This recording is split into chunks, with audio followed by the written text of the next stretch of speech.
ఆయా ముఖ్యమంత్రిని కలవడం కాదు, అధికారులను కలవడానికే ప్రయత్నాలు చేసి ఏదో రకంగా ఏర్పాట్లు చేసేవారు. బెంగళూరు డెవలప్ అవుతున్న ప్రదేశం, ఇన్ఫర్మేషన్ టెక్నాలజీ. సిబిఎన్ గారు సీఎం అయిన తర్వాత ప్రయారిటీస్ ఏంటో తెలుసుకుని జేఏ చౌదరి గారికి ఫోన్ చేసి ఆఫీస్కి రమ్మని బెంగళూరును మనం బీటౌట్ చేయాలంటే ఏం చేయాలి అని అడిగారు. ఏం మాట్లాడుతున్నారు సార్? బెంగళూరు ఇన్ఫ్రాస్ట్రక్చర్ ఏంటి, శాటిలైట్ ఎర్త్ స్టేషన్ ఏంటి, డెడికేటెడ్ 64 kb లైన్స్ ఏంటి, మనం ఎలా చేస్తాము? నాకు అది తెలియదు. నువ్వు రోజు అరగంట ఇక్కడికి వచ్చి వెళ్ళు, మా అధికారులు కలువు, మీకేం కావాలి, ఏం కావాలో నోట్స్ ప్రిపేర్ చేసుకుని ఎవ్రీడే ఫాలోఅప్ చేసి, హైదరాబాద్లో లోకల్ ఐటీ కంపెనీలు ఉన్నాయి కానీ నేషనల్ వైడ్ ఉన్న ఐటీ కంపెనీలు కావాలి. ఈయనే వాళ్ళ ఇంటికి వెళ్ళి పిలుచుకొచ్చేవారు. టీసీఎస్ రావాలి, విప్రో రావాలి, ఇన్ఫోసిస్ రావాలి, టాలెంట్ కావాలి, మనకి టాలెంట్ పూల్ కావాలి, స్టూడెంట్ పూల్ కావాలి. టాలెంట్ ఎక్కడుంది? అప్పటికే తెలుగు వాళ్ళంతా కూడా ఎక్కువ మంది సాఫ్ట్వేర్ ఇంజనీర్లు అమెరికాలో ఉన్నారు.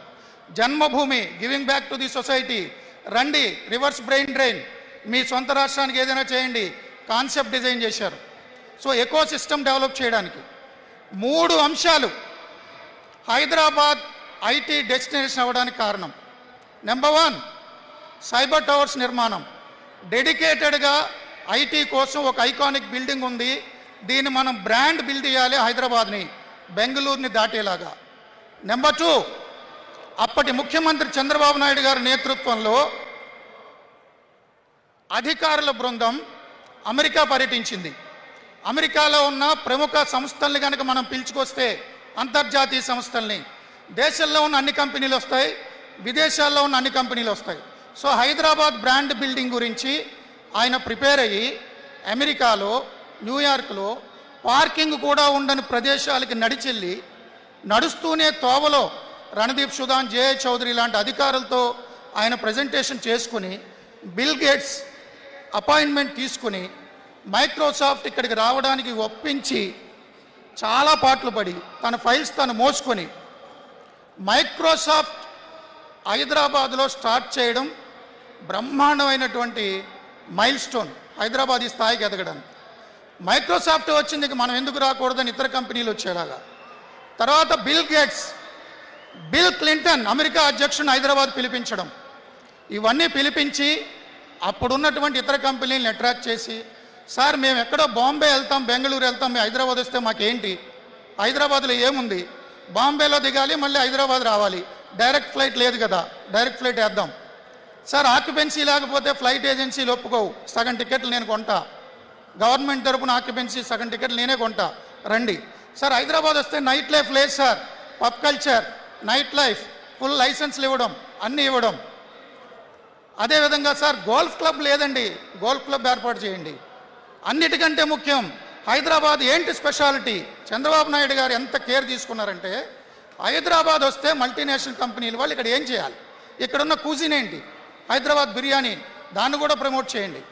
సార్ మనం ఒక స్టూడెంట్ పూల్ తయారు చేయాలి, ఐటీ ఎక్స్పర్ట్స్ తయారు చేయండి, మనకి ఐఐటీలు ఐఐఎంలు లేవు, IIIT ఒకటి ఏర్పాటు చేస్తే బాగుంటుంది, ల్యాండ్ ఇస్తా తీసుకోండి. సార్ ల్యాండ్ ఇస్తే కన్స్ట్రక్ట్ చేయడానికి ఎన్నేళ్ళు పడుతుంది, రెడీగా ఉన్న బిల్డింగ్స్ తీసుకోండి, మొత్తం సిటీ అంతా తిరగండి, ఎక్కడ గవర్నమెంట్ బిల్డింగ్స్ ఉన్నాయో నాకు చెప్పండి అన్నారు. జేఏ చౌదరి ఇతరులందరూ తిరిగితే అప్పుడు రంగారెడ్డి జిల్లా కలెక్టరేట్ కోసం నిర్మించిన భవనాలు బాగున్నాయండి అన్నారు. అరగంటలో అధికారిని పిలిపించి ఐఐటీకి ఇచ్చేయండి అన్నారు, ట్రిపుల్ ఐటీకి ఇచ్చేశారు. లైసెన్సులు ఇవేం లేవు, ఆయన అంతటా ఆయన వెళ్ళి అధికారులను పిలిచి ఏర్పాట్లు చేయించారు. స్టూడెంట్ పూల్ కావాలండి, అన్ని ఇంజనీరింగ్ కాలేజీలకి అన్ని చోట్ల పర్మిషన్లు ఇచ్చేశారు.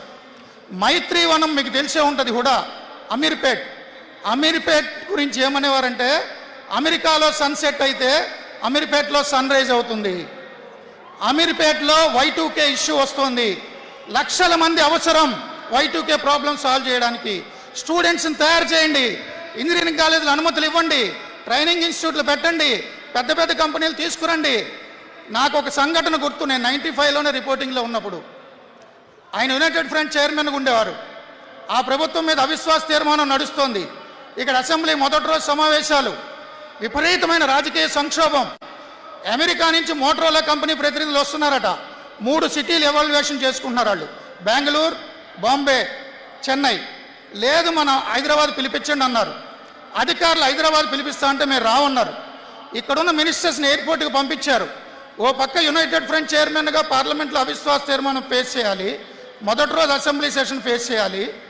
ఆయన రిసీవ్ చేసుకుని తన ఇంటి ముందుకొచ్చి గుమ్మం దిగి మోటరోలా కంపెనీ వాళ్ళు తీసుకుని వాళ్ళకి హైదరాబాద్ బిర్యానీ వడ్డించి కాఫీ టీ ఆయనే సర్వ్ చేసి, మీరు 3 సిటీలు తిరిగారు కదా, నాది పరిశీలించండి అన్నారు. పరిశీలించట్లేదు సార్, ఆ 3 సిటీల్లో సీఎంలు కలవడం మా వల్ల కాలేదు, సెక్రటరీల దగ్గరికే టైం పట్టింది, మోటరోలా ఇక్కడికి వస్తుందని చెప్పారు. అలాగే ఎన్నో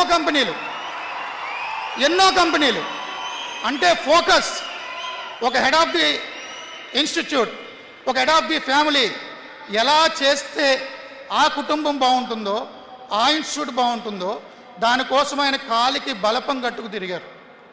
హైదరాబాద్ వచ్చిన వాళ్ళకి నైట్ లైఫ్ కావాలి, లైసెన్స్ ఇవ్వండి, ఆయన పబ్ కల్చర్ పెంచేస్తున్నారు, మందులు పెస్తున్నారు అని విపరీతమైన ధర్నాలు.